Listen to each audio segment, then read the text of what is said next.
Carson Wentz, and I love him, but if you're making me a backup, I want to be traded. I want to go somewhere where I'm going to start as a Super Bowl MVP.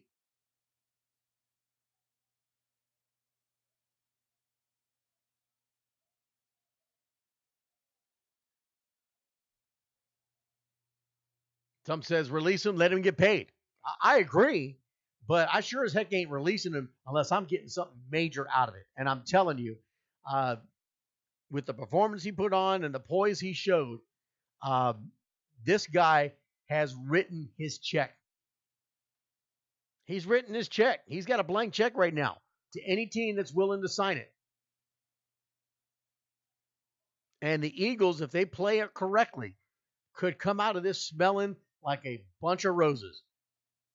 We just won the Super Bowl. We just traded our quarterback, but we're getting this. Plus, we still have Carson Wentz.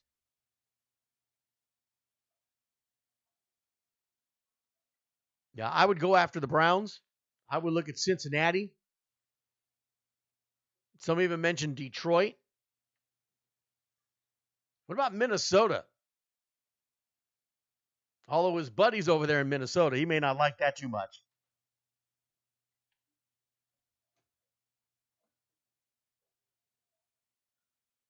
A lot of places that Nick Foles could go right now and be a starting quarterback in the NFL.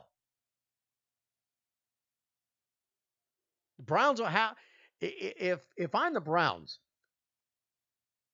and again, like I mentioned, my wife wants me to write this letter. She wants me to try to become the head coach of the Cleveland Browns.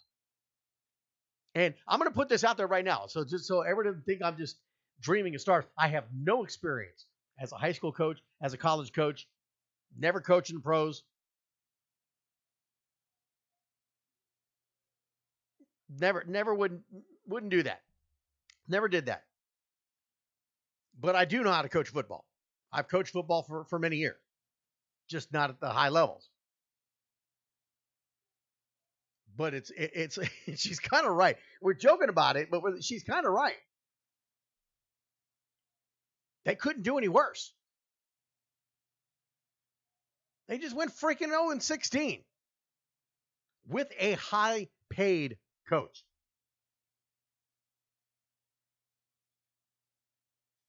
A highly paid coach just took an NFL franchise and went 0-16.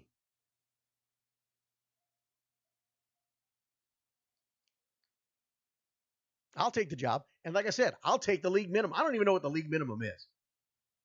It's got to be more than what I'm making now. It's got to be more than what I make now. So, I mean, I'll take the league minimum.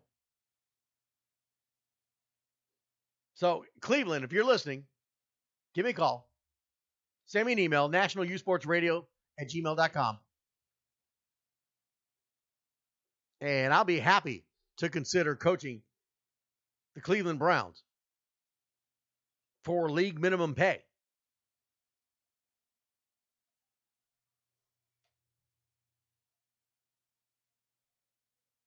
Then I'm talking to my team, my crew.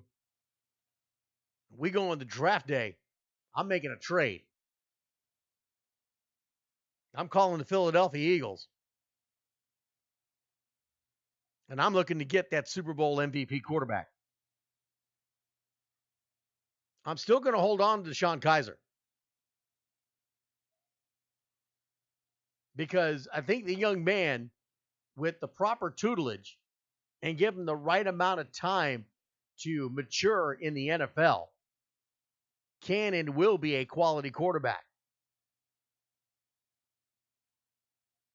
But by God, Cleveland's got to stop with this grabbing a rookie out of the draft and throwing him in the pot of fire and thinking he's going to succeed.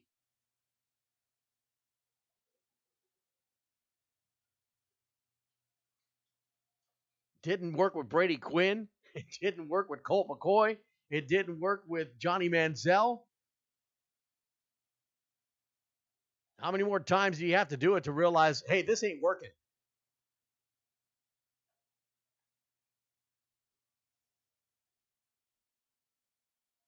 And yeah, I get that there are rookie quarterbacks that have succeeded coming in, like a Deshaun Watson, even a Carson Wentz,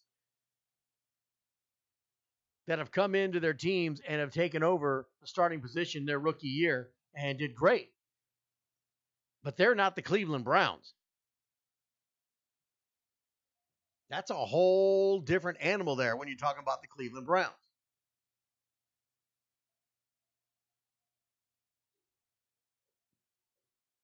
Now, at the same time, if I'm if I'm Nick Foles, I'm not quite sure I want to go to Cleveland. I'm not quite sure I want to go to Cleveland. But you've got to do something. You've got to do something. If you're not going to go the quarterback route again and try to get yourself a veteran that can actually lead a team, that's got the experience and can show this young Kaiser the ropes, then at least do something with your offensive line and shore it up. At least do something with your defense, and do something to improve it. Do something with this draft pick other than a quarterback. Cleveland needs a veteran quarterback, and they've got an opportunity to grab one or maybe even two. Look around the pool. I guarantee you there's some guys that are looking to move around.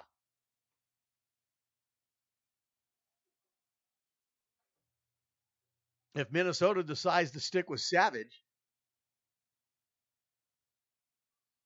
they may be looking to make some moves, thinking Savage will be the future.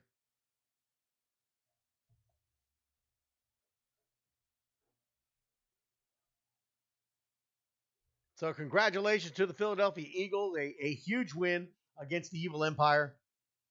I was very happy. I'm not an Eagles fan. I'll tell you right now, there's no self-respecting Cowboys fan that would ever root for the Eagles, except if they're playing against the New England Patriots in the Super Bowl. Because I'd rather seen that than to see Tom Brady win 6.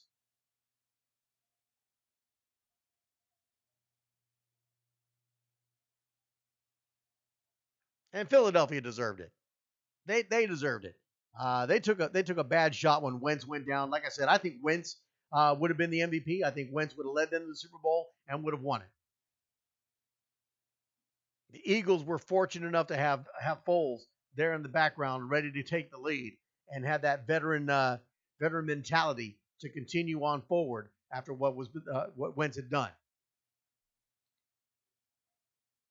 So the NFL season's over, but of course, nothing stops with the NFL. Now it's all about the draft. All the mock drafts are coming out now.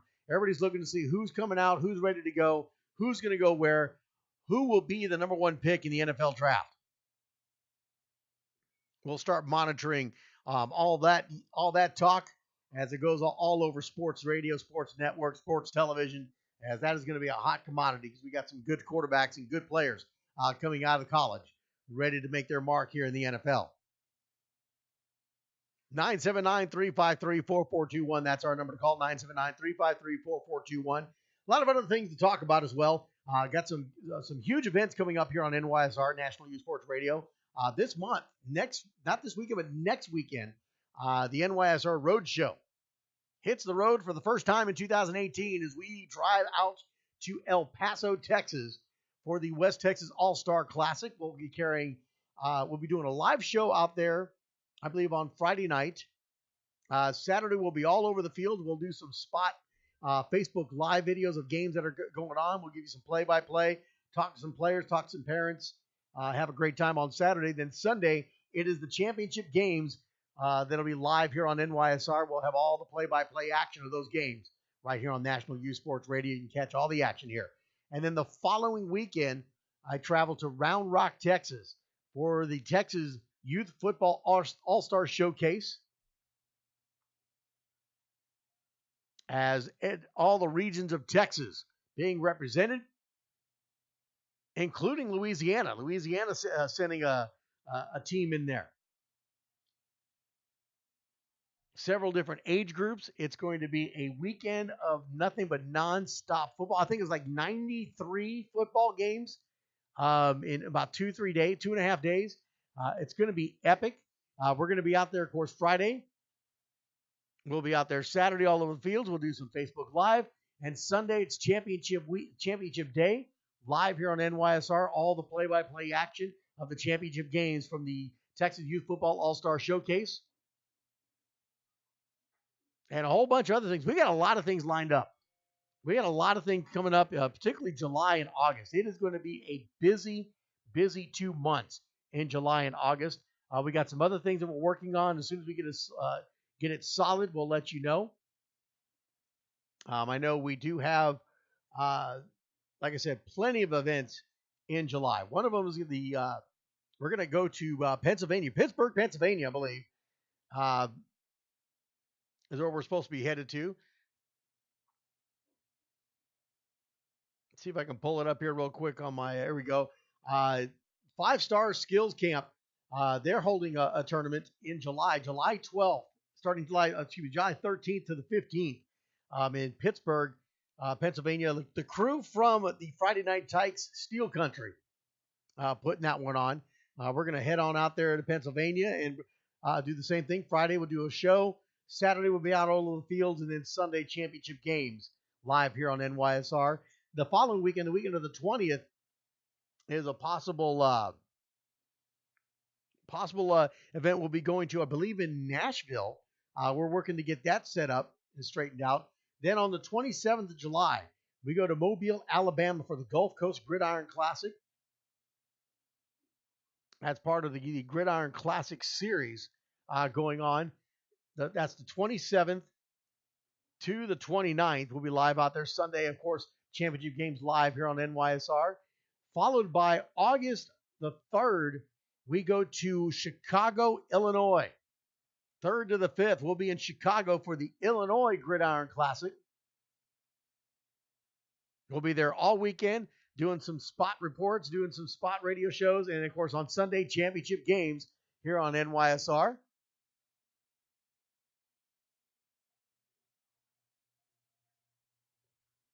And then the Georgia Gridiron Classic on August 10th to the 12th will be in Atlanta, Georgia.